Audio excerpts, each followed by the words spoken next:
Hello, hello, hello. I'm your host, Alistair. So, you know what's so interesting? What I really love about showcasing some of the semantics when it comes to my rental property is that even when everything is good, there's always something wrong, right? Always. So, let me give you a little update. Really, as you may have known, I had to fire the electrician, hire a new electrician company. They came in, they fixed whatever needed to be fixed. And so the outlet is no longer jumping, right? But then all of a sudden, I get a text message from the tenant saying that the air conditioning broke in the middle of the heat wave. Now, this is an emergency. This is an emergency because heat waves can kill, and most of the time, people die from heat waves inside their homes. They don't die outside on the street. So it is something that needed to be addressed almost immediately. And so what I did is I called my HVAC guy. And of course he was busy, like these are my contractors, but they're also very busy. He couldn't make it that day. Long story short, he was able to get there the next day, first thing in the morning. But in the meantime, the house got to 80 something degrees. This is very hot, right?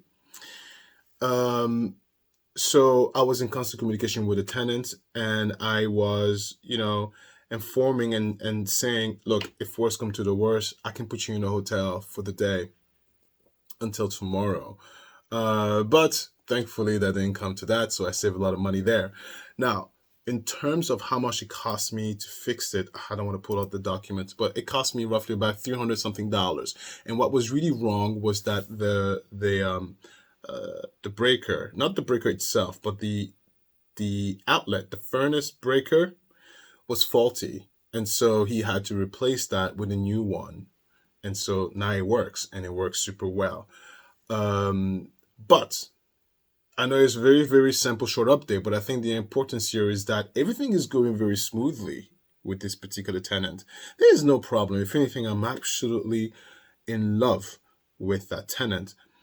Um, but uh, things go wrong, and it still costs you money, right? So it's not a passive thing, but at the end of the year, I'll give you a little update in terms of how much money I've made with this rental. Speaking of how much money I've made, it's at the beginning of my story with this rental. Even when I was going to purchase it, a lot of my investor circles were saying that my numbers are terrible. What are you doing? This is a horrible choice and whatnot. And of course, I ignored them all because I'm not an idiot. And also, my goals are different than theirs. But what's super interesting and what makes me very happy about that is how when you go in there with a vision, when you go in there with a goal, and yes, it stumbles, but when it works, it's so euphoric. It feels so good.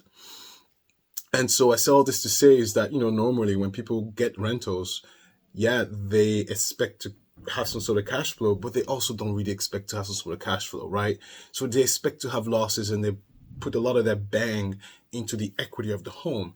I am making thousands of dollars per year in profit from this one rental. And that's I don't even own it in full yet. The rent covers the mortgage and then some, right? So it makes me very happy. And so I say all this to say is that, you know, a lot of the times, what's going to happen, you're going to have a lot of noise that's going to discourage you. And that is absolutely normal. I call that a human condition, right? Um, Even from people you might not expect. And I think it's important to always go back to two things. The first thing is, what are your goals? What are you looking for? Because everybody's telling you what their opinion is. What do you want? Right? That's important. And then once you go back to what you want, then you have to go into a practical sense. So you start with the dreaming. What do you want? I want to be a billionaire. All right, fine. But then you have to go to the practical sense. And then that's when you go into the numbers and you put in the numbers, and the numbers will always show you the best case scenario because everything goes wrong always, right? So think in mind, the numbers is your best case scenario, but that will never happen. And then you have reality, right? Reality, the trenches. And that can be very tough. And so always go back to the dream, go back to the numbers.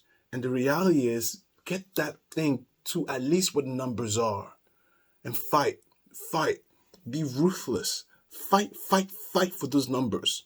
Don't stop until you're done fighting. Really. Um, yeah. What a weird update. But there's one more thing I want to add into this thing is that I have increased the rent on my tenant.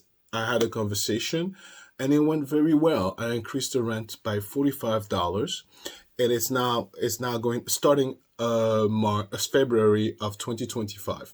So we're gonna go from 1955 to $2,000 a month. And I'm going to end it there. I think I am pushing my limit here in terms of my own comfortability with the rent increase because this tenant is absolutely awesome. I know he can afford to because I have access to these prior bank statements, so I have an idea a little bit if they can or cannot afford. Market rent is actually not in my favor. So in the area, the comps, the rent has stabilized. What I've noticed, so it went from the higher end of 1955, 19 actually no 1900, and now it's down to 1700. I've looked again, it's back up to 1900. But I think that up and down situation is just a sign that something is brewing in the market. I don't know, I'm not a soothsayer.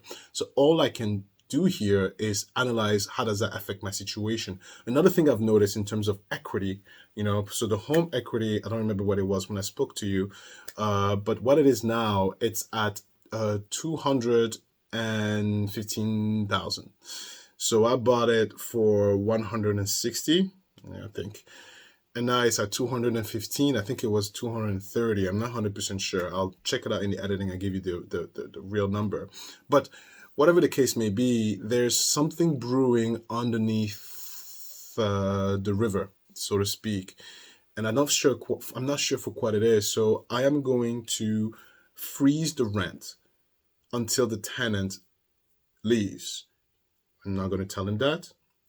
That's just the way it's going to be. I'm going to absorb everything I can absorb because even though my mortgage is only $1,200 a month, I'll be getting over $800 in pure profit, right, per month.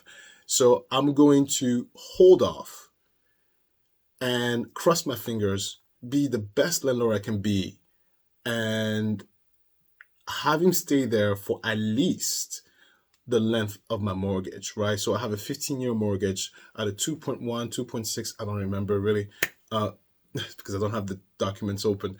2.1, 2.6, I think it's 2.1 or 2.2 interest. And I have about 10 years left on it. So if he stays there for 10 years, perfect. If I can ride the wind for 10 years, um, it would be a great success story. I will of course share that with you, but I think I will celebrate 100% because this is the house that gave me the most headache,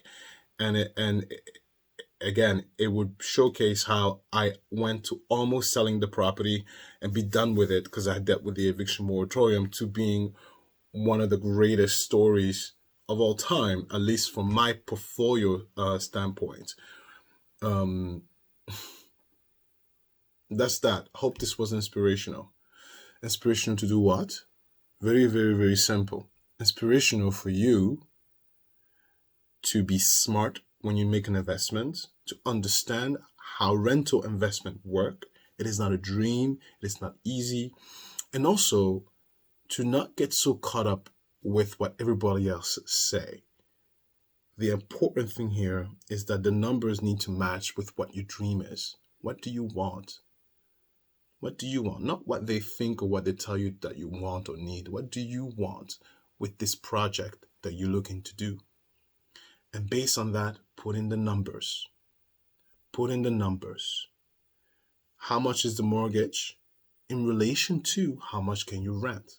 What's the rental market like? Put in the numbers and make it make sense and make it work, right? That's it. Thank you so much. I'm your host, Alistair. Small little snippets. I can't be here talking to you all day, although I would love to. Au revoir.